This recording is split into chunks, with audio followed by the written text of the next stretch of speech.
مرحبا بكم في حلقة جديدة من سلسلة تاريخ الحرب العالمية الثانية. في الحلقات الفايتة كلها كنا شفنا الأحداث اللي كانت تطرى على المسرح الأوروبي، ولكن في هذه الحلقة وبعض الحلقات الجاية غادي نبدلوا الزاوية ديال الكاميرا شوية للمسرح الآسيوي ونشوفوا شنو كان تيطرى تما. غنشوفوا الروينة اللي كانت دايرها اليابان والتحركات ديالها في المنطقة. للإشارة قبل ما نبداو الحلقة، بحكم أنني دوزت واحد المدة طويلة من حياتي في اليابان، فضروري نعلمكم أن اليابان اللي غنهضروا عليها في هذه الحلقة في هذه الحقبة التاريخية ديال الحرب العالمية الثانية راه ما عندها حتى شي علاقة باليابان اللي تنعرفوها دابا، لا حكومة لا شعب، تماما كما أن ألمانيا الحديثة ما عندها حتى شي علاقة بالحكم النازي ديال هتلر اللي داز فيها. دونك واخا عندي واحد الانحياز عاطفي شوية لليابان، ولكن التاريخ راه تاريخ والحقائق التاريخية ما يمكنناش نزوروها. اليابان كانت خرجات من الحرب العالمية الأولى كقوة رائدة في الشرق الأقصى. اليابان كما تتعرفوا كانت خرجت منتصرة في الحرب العالمية الأولى، دونك غتستولي على المستعمرات نتاع ألمانيا في الشينوا وما جاورها. اليابان غادي تهرف على واحد الجزر نتاع مارشال، ماريانا وكارولين اللي كانت في المحيط الهادي. هاد الجزر هادي كلها كانت ممتلكات ألمانية قبل الحرب العالمية الأولى. وفي المفاوضات نتاع فيرساي اللي كنا هضرنا عليها في الحلقات السابقة، اليابان غادي يزيدوا يعطيوها المستعمرات الألمانية اللي كانت في واحد المنطقة سميتها تشانتونغ في الشينوا. اليابان غتاخد هاد المنطقة نتاع تشانتونغ واخا كانوا بزاف د الاحتجاجات نتاع الشينوا وحتى نتاع امريكان. وفي المؤتمر البحري نتاع واشنطن اللي كان بين 1921 1922 اليابان غادي تصادق على واحد القيود اللي غتكتف ليها الاسطول البحري ديالها. غتصادق على ان الاسطول البحري الياباني ما عمرو خصو يفوت 3 أخماس الاسطول البحري الامريكي وديال بريطانيا. اليابان غتوافق على ان الاسطول البحري ديالها ديما غادي يكون اقل قوة من الاسطول البحري الامريكي والبريطاني.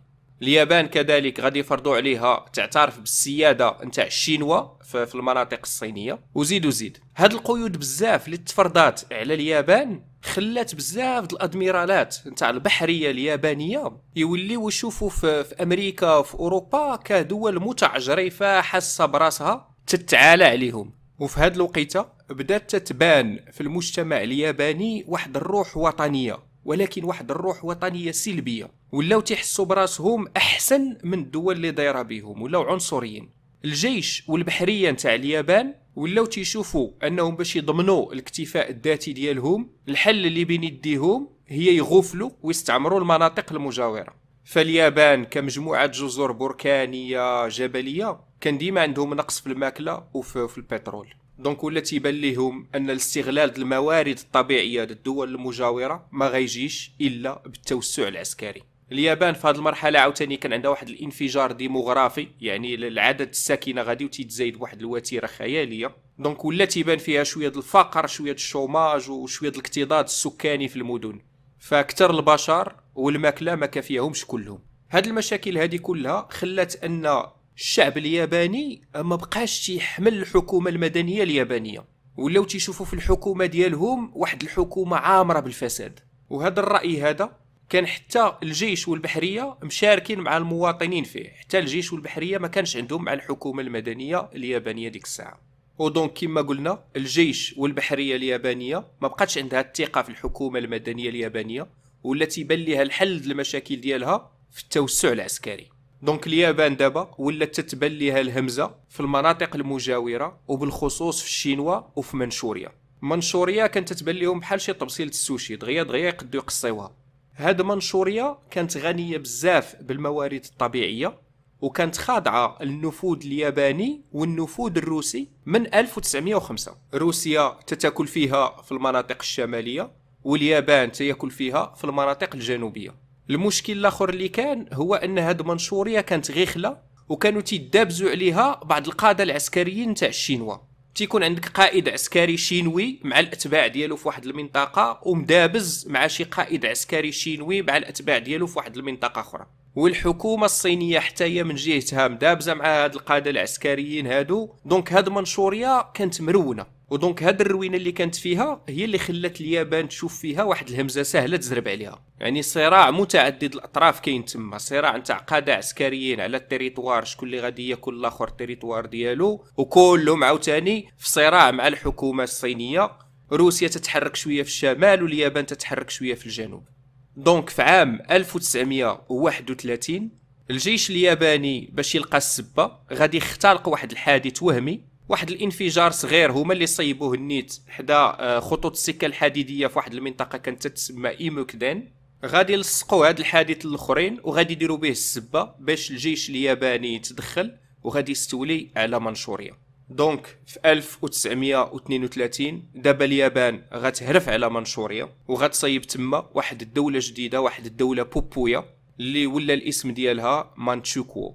دولة بوبويا اللي هي تحت السيطرة الكلية نتاع اليابان. دونك الجيش الياباني ولا تيدير ما بغا، والحكومة المدنية ما بقاش عندها بوفوار على الجيش. الجيش والبحرية اليابانية تيتحركوا ما مسوقينش للحكومة اليابانية المدنية تماما. الحكومة المدنية ما لاقيه ما دير، دونك ما في يديها غير انها تحاول تدافع على هاد التوسعات الجيش ديالها قدام العالم. الجيش تيتوسع وتيشرشم، والحكومة المدنية غير تتحاول تبرر الجرائم ديالو وتدافع عليه. عصبة الأمم بطبيعة الحال عايقة بالقالب، دونك ما غاديش يعجبها الحال، غادي تندد بهاد الجرائم اليابانية، واليابان كرد فعل غادي تنسحب تماما من عصبة الأمم. في هاد الحقبة التاريخية كان العالم كله كاعي على اليابان وعلى التوسعات ديالها، وبالخصوص ميريكان اللي كانوا عندها مصالح كبيرة في المناطق نتاع الشينوا. وبطبيعة الحال ميريكان ما بغاتش ان اليابان تولي تتهدد لها المصالح في المنطقة. الحكومة المركزية الصينية هذيك الساعة كانت ضعيفة بزاف وكانت مقسمة مرونة. الحكومة الصينية اللي كانت تتسمى بحكومة نانكينغ هذيك الساعة ما قداتش انها توقف العدوان الياباني عليها، فكما قلنا الشينوا هالكينها غير القادة العسكريين ديالها النيت اللي مدابزين بيناتهم على لي تيريتوار. الشينوا عاوتاني كان بادي فيها واحد الحرب اهلية، الشعب نايض ضد الحكومة الشيوعية نتاع ماو. دونك الشينوا روينة عامرة مشاكل، ولكن في نفس الوقت عامرة موارد طبيعية. همزة طايبة اليابان انها تزرب عليها. في 1937 اليابان غتبدا تلعب واحد اللعبة. اليابان غادي تطالب من الصين انها تنضم ليها مع هذيك الدولة البوبويا اللي كانوا صيبوا نتاع مانتشوكو باش يتحدوا ويديروا اتفاقية ضد الاتحاد السوفيتي. اليابان غادي تطالب من الشينوا انها تعطيها واحد الخمسة المقاطعات قد السخط كبيرة ديالها اللي كانت في الشمال، تولي اليابان تحكم فيهم وديرهم بحال واحد الوسادة ضد اي خطر ولا اي توسع جاي هابط من الاتحاد السوفيتي. اليابان في هذه الوقيته كانت خايفه بزاف من التوسع نتاع الاتحاد السوفيتي في منطقه منشوريه في الشمال. كانت اليابان والاتحاد السوفيتي شي خايف من شي حاضي شي وشي موجد لشي لا يمشي يتوسع عليه في المناطق ديالو.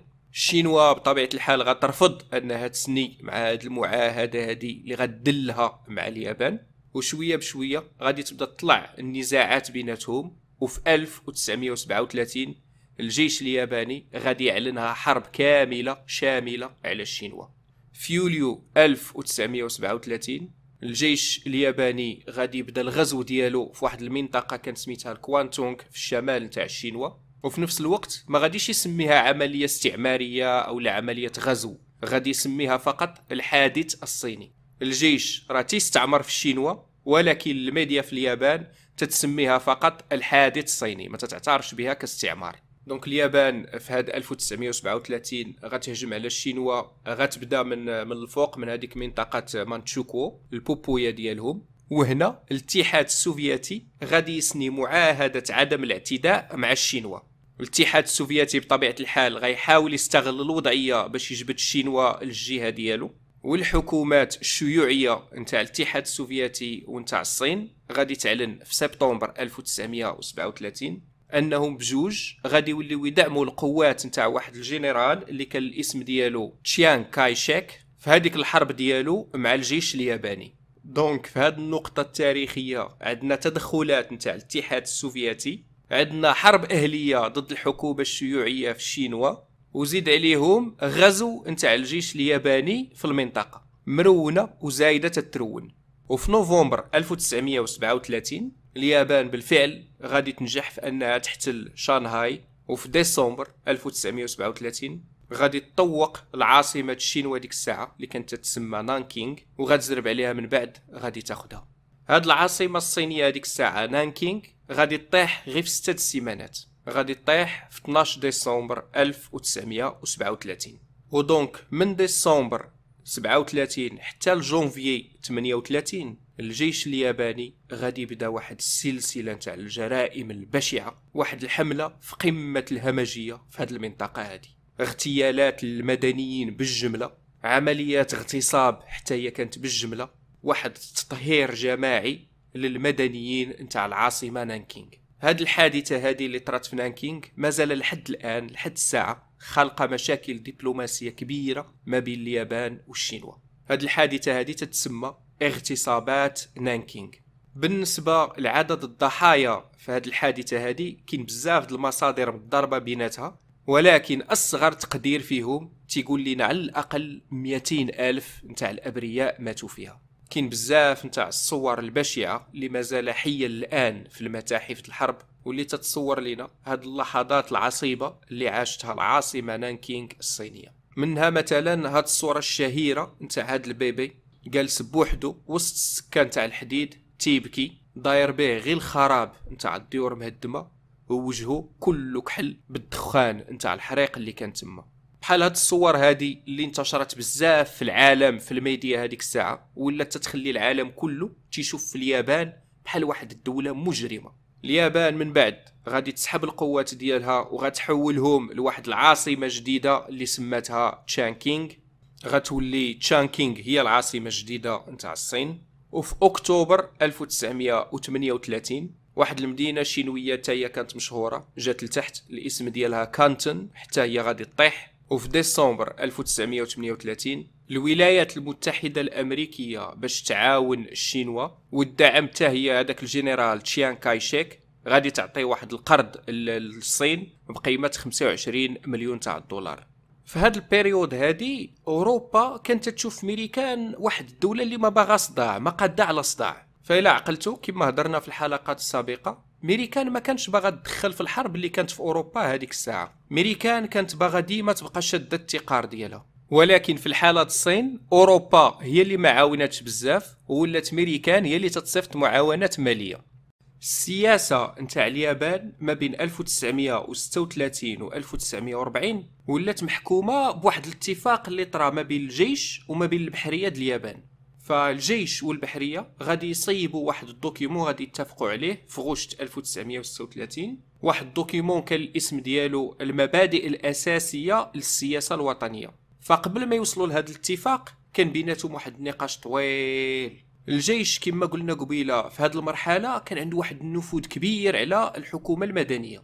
الجيش كان تيشوف ان العدو الاكبر اللي تيهدد المستقبل ديال اليابان هو الاتحاد السوفيتي الفوق. دونك الجيش كان ديما تيحاول يقنع الاطراف الاخرى ان اليابان خاصها تقوي النفوذ ديالها في المناطق الشماليه باش يمكن تقد تدخل في حرب على الارض مع الاتحاد السوفيتي، سورتو في المناطق الشماليه نتاع منشوريا. ولكن البحريه نتاع اليابان كان عندها راي اخر، كان تيبان ليها انهم خصهم يتوسعوا في الجنوب ماشي في الشمال. البحريه باغا اليابان يتوسع في الجنوب في واحد الجزر صغيره تما مشتته اللي كانت تتبان همزه سهله يقدروا يزربوا عليها.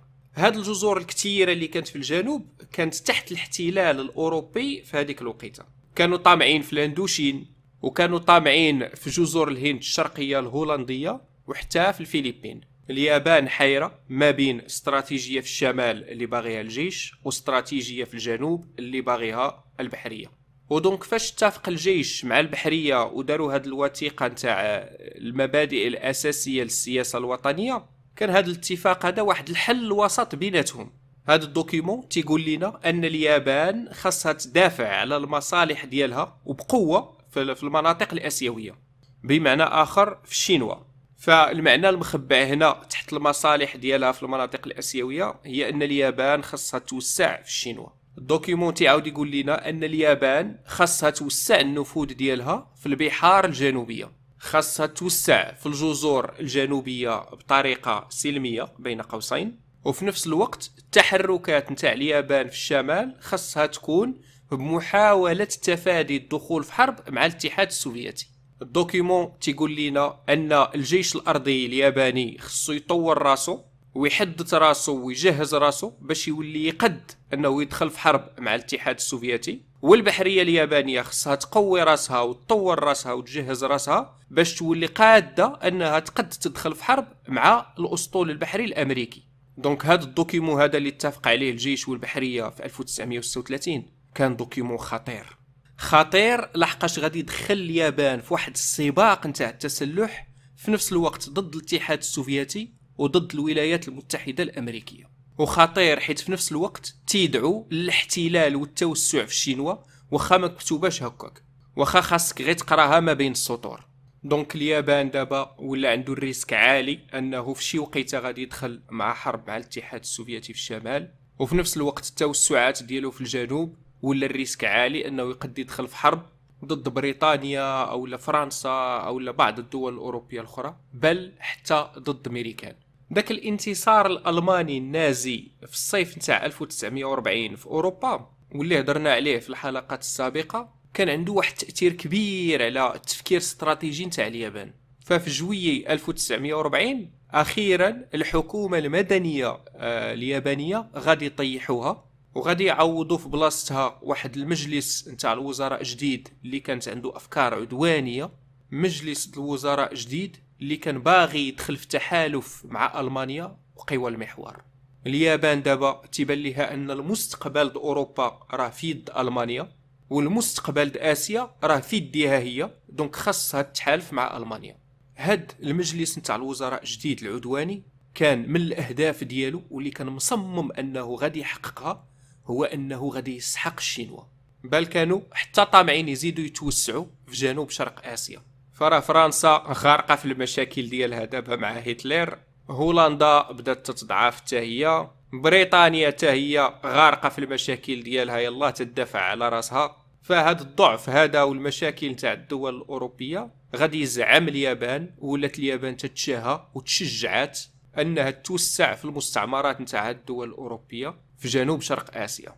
منهم مثلا لاندوشين اللي كانت ديال فرنسا، منهم ماليزيا اللي كانت نتاع بريطانيا، جزر الشرق الهنديه الهولنديه اللي كانت نتاع هولندا واللي كانت عامره بترول، كان عندها واحد الخزان كبير نتاع البترول. لاندوشين اللي قلنا نتاع فرنسا حتى هي كان فيها مثلا المطاط اللي هو كان واحد العنصر مهم بالنسبه للاقتصاد الياباني، التصنيع الياباني ديك الساعه. وبطبيعه الحال واحد المجموعه كبيره نتاع الاراضي الفلاحيه نتاع الروس. فهاد الموارد الطبيعيه كلها كانت مهمه بزاف بالنسبه للاقتصاد الياباني. ومع التقهقر نتاع هاد الدول الاوروبيه اليابان ولا تيبان ليها ان ما تعاودش تعاود ليها هاد الفرصه هادي، فخصها تزرب على هاد المناطق.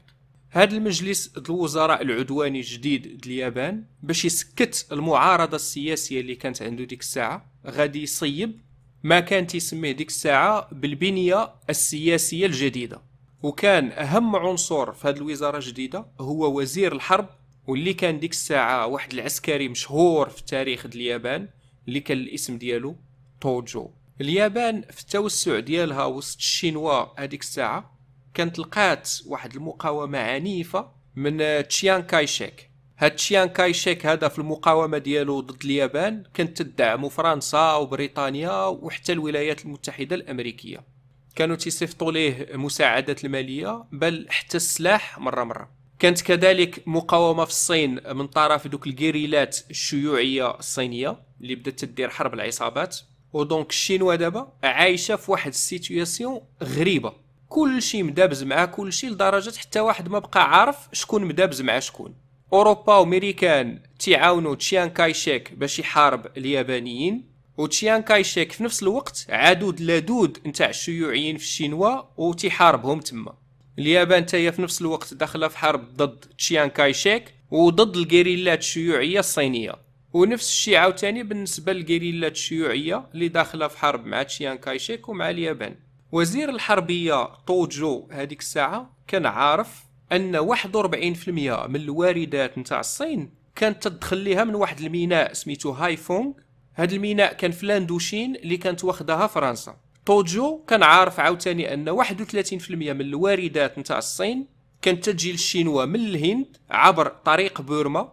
19% د الواردات كانت تدخل من هونغ كونغ، وغي 2% فقط اللي كانت تجي عبر الاتحاد السوفيتي. ودونك توجو كان تيشوف ان التوسع ديال اليابان في الجنوب ماشي غير غادي يجيب اليابان الموارد اللي محتاجاها، بل غادي يقطع الموارد على الشينوا. دونك غتولي الحرب ديالهم داخل الشينوا اسهل. اليابان باش تسهل عليها هذه القضيه هذه قررت انها تحاول دير شي تعاون مع الاتحاد السوفيتي، واخا هما اعداء ديالها. كانوا بغاو يدخلوا في شي معاهده نتاع عدم الاعتداء باش يتهناو من الجهه نتاع روسيا ما تقول بهمش، وغيقدروا يتكونسونطراو اكثر على التوسعات ديالهم في الجنوب. هاد التوسع ديالهم في الجنوب كانوا عارفين انه غادي يجبد لهم مشاكل كبيره، سيرتو مع الولايات المتحده الامريكيه. اليابان ما كانتش باغا انها تدخل في حرب ضد الولايات المتحده الامريكيه، ولكن في نفس الوقت ما كانتش مستعده انها تسمح في هاد الخطط التوسعيه ديالها في الجنوب. دونك اليابان بدات تتوجد واحد الخطه اللي غتخليهم يدوزوا من لاندوشين ديال فرنسا يهرفوا عليها، يدوزوا لماليزيا حتى الجزر الهند الشرقيه الهولنديه اللي هي اندونيسيا دابا اللي تنعرفوا. فكما تيبان في الخريطه الا لاحظتوا هذاك الخط الهجومي اللي رسمته اليابان كاين الوسط ديالو الجزر نتاع الفلبين، والفلبين كانت متواجده فيها اصلا ديك الساعه امريكا. دونك من واحد الناحيه اليابان تيخططوا انهم يدوزوا من هذاك الخط هذاك ويحاولوا ما امكن يتفاداو الفلبين نتاع امريكان، ولكن في نفس الوقت كانوا خايفين يتقلبوا لحقاش الا مشاو ما هاجموش الفلبين وبقاو غير تيدوروا عليها بهذيك الطريقه تتفاداوها، القوات ديالهم غتكون معرضه الى قرارات امريكان دير عليهم شي هجوم مباغت من الفلبين. هما باغين يتفاداو امريكان ولكن في نفس الوقت ما تيقينش فيها، خايفين انها تقلب عليهم الطبله وتولي هي اللي غتهاجمهم فاش يدوزوا من حداها. اليابان دونك بدات تدرس كاع لي زوبسيون اللي في يديها، شهور وشهور نتاع التخطيط والتفكير. لقاو ان الدخول في صراع مع الولايات المتحده الامريكيه في هذه اللحظه بالذات راه تقميره وتقميره كبيره، وإلا مشاو حتى دخلوا في حرب مع امريكان خصها تكون واحد الحرب قصيره، حرب خاطفه. فكل ما طالت المده كل ما كانت الامور ضدهم. فالمهم قلنا ان اليابان قررت في الاخر انها غادي توسع في الجنوب والجزر الجنوبيه، واخا هذا الشيء قد يدخلها في صراع مع الولايات المتحده الامريكيه. اليابان في الشينوا ولات تتحاول انها تسد طرق الامدادات على تشيان كايشيك اللي كان هو من اكبر الاعداء ديالها تما، وغادي تطلب من بريطانيا انها تسد طريق بورما اللي كانت تتوصل الواردات من الهند للشينوا.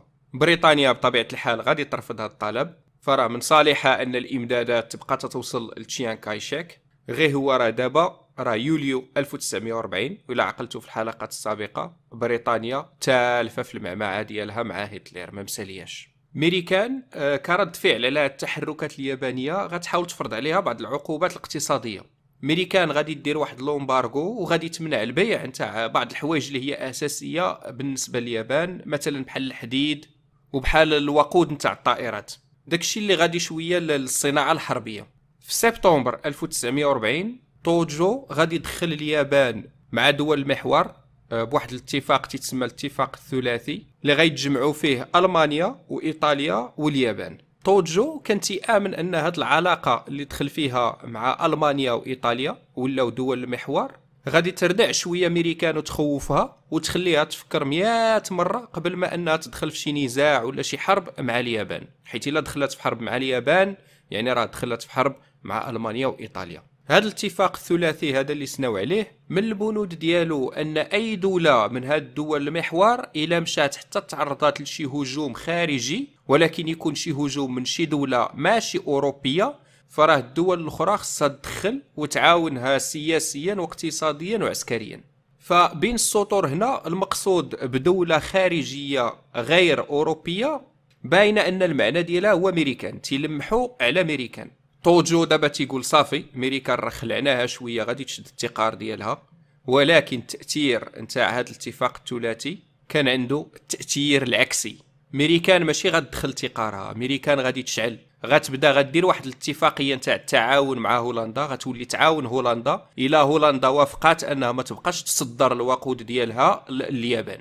امريكان غادي تزيد الدعم ديالها للشينوا، غادي تزيد ترفع القروض ديالها للشينوا بقيمه 70 مليون دولار جديده. وفي اكتوبر بريطانيا غادي تحل مزيان داك الطريق بورما، غتدخل في تعاون مع استراليا وهولندا باش يوليو تنسقوا بيناتهم شي استراتيجيه دفاع الا مشات استعمت اليابان وهجمت المصالح ديالهم في اسيا. وفي مارس 1941 الكونغرس الامريكي غادي يدوز ما كان يسمى باللاند ليز، اللي فيها توعد انهم غادي يوليو يزيدوا القيمه نتاع المعاونات لتشيان كايشيك.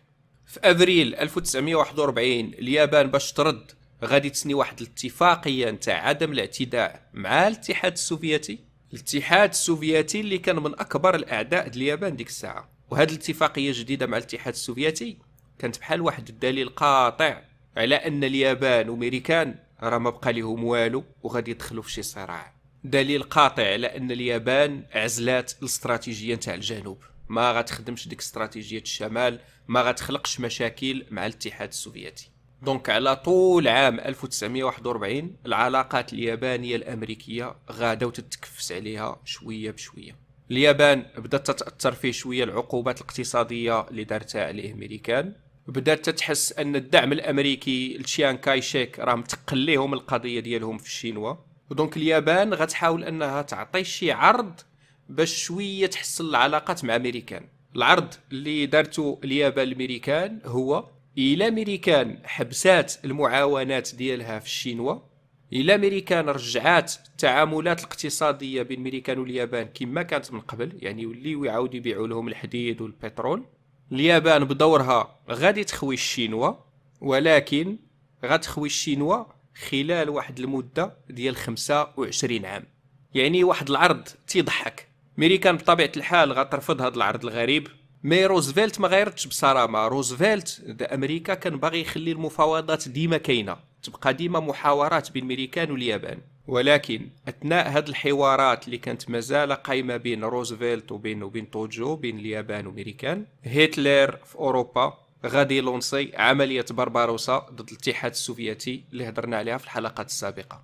هتلر كما عادته بدا هذه العمليه هذه بلا ما يتشاور مع اليابان. فالعلاقات الالمانيه اليابانيه ديك الساعه ما كانت علاقات بسيطه، ما فيهاش شي تعاون عسكري، بل حتى التعاون السياسي بيناتهم كان قليل ولا ما كاينش كاع. كل وحده منهم كانت تدير داكشي اللي تديرو باستقلاليه من الطرف الاخر. المهم دونك اليابان ما كانتش مدخله في البلانات ديالها، في الحسابات ديالها، ان هتلر غادي يبغي يزرب على الاتحاد السوفيتي. اليابان غير وصلتها هذه المعلومه دابا غادي تعزز القوات ديالها في شمال منشوريا، ولكن واخا هكاك كانت مازال مصممه انها غتوسع في الجنوب. اليابان اثناء المحاورات ديالها مع امريكان كانت باغا توصل لهذاك الشيء اللي باغاه غير بالسياسه، ولكن ما باغا تنازل على والو، طامعه انها تهرف على داك الشيء اللي باغا تهرف عليه بلا ما تدخل في حرب مع امريكان. ولكن الا امريكان رفضت ليها الطلبات ديالها فراها مستعده انها تدخل في حرب مع امريكان وتوصل فين ما وصلت. اليابان غتبدا توسع في لاندوشين. فرنسا الى عقلتو راه ديجا طاحت، راها تحت السيطره ديال المانيا، دونك فرنسا راه ما عندها ما تقول، والمانيا راها حليفه ديال اليابان. كما شفنا في الحلقات السابقه، المانيا فاش طاحت فرنسا كانت خلات ليها المستعمرات ديالها في العالم، ما خداتهم ليهاش. دونك المهم اليابان فاش خدات لاندوشين، من لاندوشين ولات القضيه عندها سهله انها تهاجم جزر الهند الشرقيه الهولنديه، ولا سهل عليها انها تهاجم ماليزيا، سنغافور، بل حتى الفلبين. امريكان في هذه الوقيته كانت بدات تديكودي الشفرات نتاع اليابان، المواصلات اليابانيه، وكانت عارفه ان اليابان راها تستعد باش دير شي هجوم في المنطقه. امريكان عارفه دابا ان اليابان راها تستعد للحرب في حاله الى المفاوضات ديالها ما وصلت لوالو. فامريكان كما قلنا كانت ديجا ديكودات المواصلات اليابانيه في 25 سبتمبر 1941، ولكن الكود اللي ديشيفرات امريكان ما كانش الكود العسكري، كان الكود غير المواصلات نتاع السياسيين. فالشفره العسكريه ديال اليابان ما غاديكوديها امريكان حتى من بعد. امريكان دابا عارفه ان اليابان عواله على خزيت، دونك رد الفعل الاولي ديالها كان هو انهم جمدوا جميع الاموال اليابانيه اللي وسط امريكان. هولندا وبريطانيا غيتبعوا تا هما امريكان، تا هما غادي يجمدوا الاموال اليابانيه اللي عندهم. ودونك اليابان دابا في الخريف نتاع 1941 لقات راسها معزوله على اكثر من 90% د الحاجيات النفطيه ديالها. اليابان غتقصح مزيان، دونك غطالب بواحد اللقاء كبير مع الحكومه الامريكيه، ولكن ميريكان غتلعب كبير، غادي ترفض هذاك اللقاء، ودونك ولا تيبان ان الطريق نتاع الحرب غاده وتيتزاد الاحتمال ديالها. في اكتوبر 1941 توجو اللي كان غير وزير الحربيه هذيك الساعه في الحكومه هو اللي غادي يتولى الحكم في اليابان، وغتولي الامور كلها في يديه. اليابان دابا غادي تعطي واحد العرض جديد. العرض الجديد هو ان اليابان غتنسحب من لاندوشين، غتنسحب من بعض المناطق الصينيه، ولكن بشرط ان امريكان ما تدخلش في المحادثات والمفاوضات السلام ما بين اليابان وما بين الصين. الشرط الثاني بطبيعه الحال هو امريكان خاصها عاوتاني ترجع العلاقات التجاريه مع اليابان، تحيد داك تجميد الاموال اللي كانت دايره، وما تبقاش مانعه داك التصدير نتاع الموارد المهمه بالنسبه لليابان من امريكان. والشرط الثالث واللي كان احمق اكثر من الشروط الاخرى هو انهم غيطالبوا امريكان دابا باش انها تساندهم في الاستيلاء على جزر الهند الشرقيه الهولنديه ديال هولندا. توجو غادي يلوح ليهم هذا العرض الحمق، وغيبقى طامع تيتسنى ان يمكن امريكان تقد توافق على شي شرط من هذه الشروط. ولكن في السر الحكومه اليابانيه كانت حددات واحد الموعد نهائي، واحد الديدلاين، واللي هو 25 نوفمبر 1941. الحكومه روزفلت الامريكيه عرفات بهذا الديدلاين، عرفات بهذا الموعد النهائي واخا كان سري، ما عارفينش اش تيعني، عارفين فقط ان هذا 25 نوفمبر راه واحد التاريخ مهم واللي غادي تقد تطرا فيه شي حاجه كبيره. روزفلت عارف ان هذاك الموعد راه مهم سري، ولكن ما عارفش اش غادي يطرا فيه. دونك هادشي خلى روزفلت انه فقد الثقه تماما في اليابان، ولا تيبان ليه ان اليابان راه غير تتجر في الوقت مع امريكان، وفي 25 نوفمبر راه ناويه دير شي هجوم عسكري كبير. واحد الحاجه اللي خصنا نعرفوها وهو ان الجيش الامريكي في هذه الحقبه التاريخيه هذه، وهذه غتفاجئكم، كان ضعيف وضعيف بزاف مقارنه مع اليابان. راه مازال ما كايناش ديك امريكا اللي تنعرفوها دابا. ففي الخريف نتاع 1941 امريكان كقوه عسكريه ما كانش هي اقوى قوه عسكريه في العالم، ماشي كما دابا.